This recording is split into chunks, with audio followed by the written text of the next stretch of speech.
அது செப்டம்பர் 5, 1926 காலை.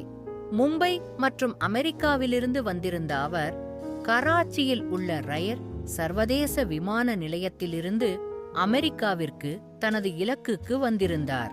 துரதிர்ஷ்டவசமாக கராச்சி ஆர்பெட்டில் நிறுத்தப்பட்டிருந்த போது 4 கனரக ஆயுதம் ஏந்திய பயங்கரவாதிகளால் கடத்தப்பட்டார். விமானத்தில் இருந்த பயணிகள் பல்வேறு இந்தியர்கள், ஜெர்மானியர்கள், அமெரிக்கர்கள் மற்றும் பாகிஸ்தான் உள்ளிட்ட பல்வேறு நாடுகளைச் சேர்ந்தவர்கள். பயங்கரவாதிகள் அமெரிக்கர்களை குறிவைப்பதில் அதிக கவனம் செலுத்தினர். பயணிகளின் பாஸ்போர்ட்டுகளை சேகரிக்க நீர்ஜாவிடம் கூறப்பட்டபோது நீர்ஜா தங்கள் பாஸ்போர்ட்டுகளை மறைத்து குப்பை தொட்டியில் வீசி எறிந்தார். அவரது உதவியுடன் 41 பேரில் குறைந்தது 39 அமெரிக்கான் பயணிகள் காப்பாற்றப்பட்டனர். கடத்தல்காரர்கள் இஸ்ரேலுக்கு பறந்து சென்று ஒரு கட்டிடத்தில் விமானத்தை மோத விரும்பினர். இந்த எதிர்பாராத பேரிடரை எதிர்கொண்டவுடன் நீர்ஜா உடனடியாக செயலில் இறங்கினார். கடத்தப்பட்ட விமானத்தின் விமானி அறையில் இருந்த விமானிகள் தங்களை காப்பாற்றிக் கொள்ள முதலில் அவர்களை எச்சரிக்கும் முயற்சியில் ஈடுபட்டார். அதைக் கண்டதும் விமானிகள் அவளை தாக்கினர். பின்னர் அவர் ஒரு குறியீட்டில் எச்சரிக்கையை அனுப்பினார். அது விமானிகளுக்கு எச்சரிக்கை செய்தது.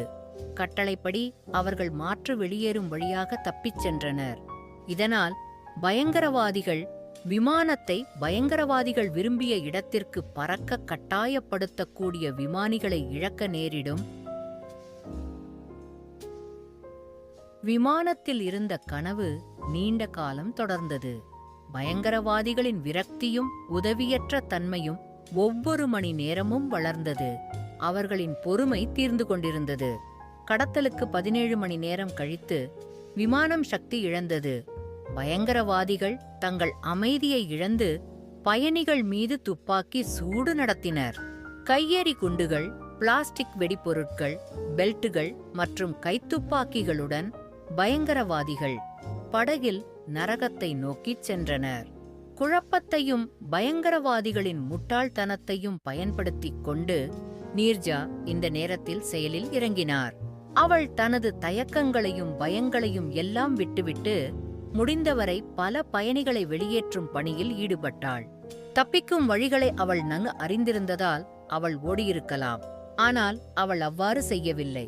தன்னை சுற்றியுள்ளவர்களுக்கு உதவ மரணத்தை எதிர்கொண்டு அவள் சுயநலத்துடன் காத்திருந்தாள். அவள்தானே வெளியேறவிருந்தாள். விமானத்தில் எஞ்சியிருந்த 3 குழந்தைகளை கவனித்தாள். தப்பிக்க அவளுக்கு அவளுடைய உதவி தேவைப்பட்டது. துணிச்சலான இதயம் கொண்ட அந்த குழந்தைகளை மீட்டபோது பயங்கரவாதிகளில் ஒருவரால் சுடப்பட்ட தோட்டாக்களால் அவள் தாக்கப்பட்டாள். ஏற்படுத்தப்பட்ட காயங்கள் கொடியவை. நீர்ஜா, நான் இறந்து விடுவேன், ஆனால் ஓடிவிட மாட்டேன். ஒரு கற்பனையான விமானக் கடத்தலின் உணர்வு பூர்வமான சூழ்நிலையை பற்றி விவாதித்தபோது இளம் நீரஜா தனது தாயிடம் சொன்னது இதுதான். ஒருநாள் தனது தாயார் இந்த தலைப்பை தேர்ந்தெடுத்து நீர்ஜா பணிபுரிந்த விமான நிறுவனமான பான் ஆம்பிமானத்தில் தன்னைத்தானே காப்பாற்றிக் கொள்ள வேண்டும் என்று நீர்ஜாவிடம் கூறியதை அவரது சகோதரர் அனீஷ் பானோட் நினைவு கூர்ந்தார். இதற்கு நீர்ஜா தனது தாயிடம் இனி ஒருபோதும் இப்படி நினைக்க வேண்டாம் என்று கேட்டுக்கொண்டார். ஏனெனில் அத்தகைய சூழ்நிலையில் கோழையாக இருக்கக்கூடாது என்பதில் உறுதியாக இருந்தாள். மேலும் அவள் தனது வார்த்தையை நிறைவேற்றினாள். நீர்ஜா பானோட் வாழ்க்கை. நீர்ஜா பானோட் செப்டம்பர் 7, 1991 அன்று இந்தியாவின் பஞ்சாப், சண்டிகரில் பிறந்தார்.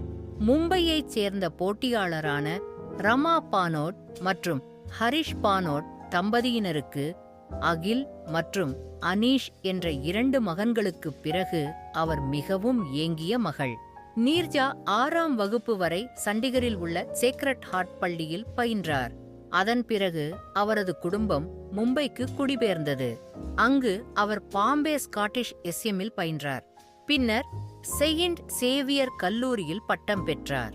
நீர்ஜாவின் வாழ்க்கை ஐக்கிய அரபு எமிரேட்ஸின் ஷரியாவில் ஒரு ஆணாக இருந்தபோதிலும் மார்ச் 1980 வாக்கில் நீர்ஜா திருமணம் செய்து கொண்டார். இங்குதான் அவரது வாழ்க்கை மோசமான நிலைக்கு திரும்பியது. திருமணம் ஒரு பேரழிவாக மாறியது. 2 மாதங்களுக்குப் பிறகு வரதட்சணை கோரிக்கைகள் காரணமாக அவர் தனது 22 வயதில் தனது கணவரை விட்டு வெளியேறினார். ஆனால் இந்த பெண் சமூகத்திடம் சரணடைய மறுத்துவிட்டார். ஏனெனில் அவர் போராடும் மனப்பான்மையுடன் பிறந்தார்.